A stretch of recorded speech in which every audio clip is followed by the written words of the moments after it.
During this first week of Advent, we're focusing on the theme of hope.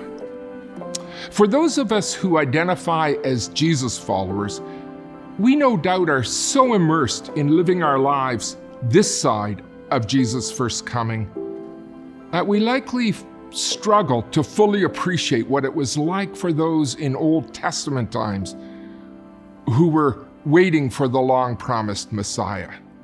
But prior to the arrival of Jesus, God's people were living in what the prophets could only refer to as a time of darkness, distress, and oppression, as they waited for their long-anticipated Messiah, restorer, deliverer. First hinted at in Genesis 3, right back at the beginning, where God says to the serpent, "I will put hostility between you and the woman, and between your offspring and her offspring. He will strike your head," God says, "and you will strike his heel."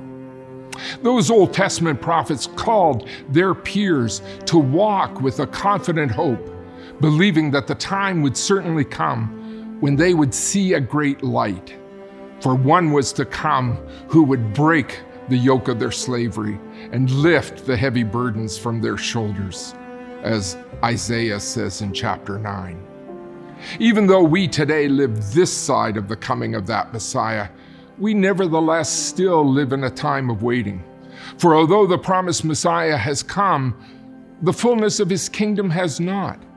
It is only at the time of his promised next coming will the fullness of that kingdom come once and for all, when all sin will be defeated and obliterated, and there will be no more crying or pain. But as yet, however, we still know the reality of searing loss, of pain and sorrow. We still contend with job losses, life-threatening illnesses, deaths of loved ones, relational breakdowns, wars and rumors of wars, famines and earthquakes. All these and so much more, the Bible says, are signs that we still live in this in-between period between Jesus' first and his second coming.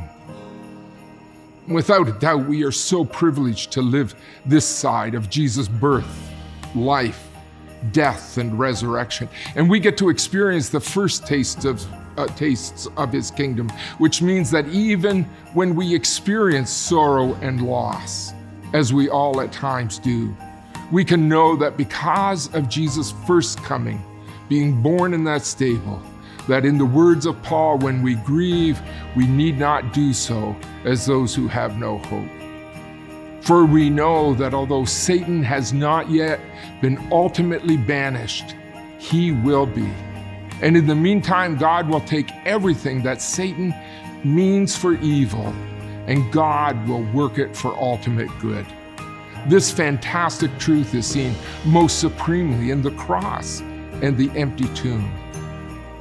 So as you live in the continued darkness of this fallen world, live with a confident hope. Not a wish upon a star kind of hope, but a hope that is rooted in the assurance that God will have the ultimate victory, and that Satan and his schemes will ultimately be defeated once and for all. My prayer for you this Advent season comes from the words of Paul. I pray that your hearts will be flooded with light so that you can understand the confident hope he has given to you.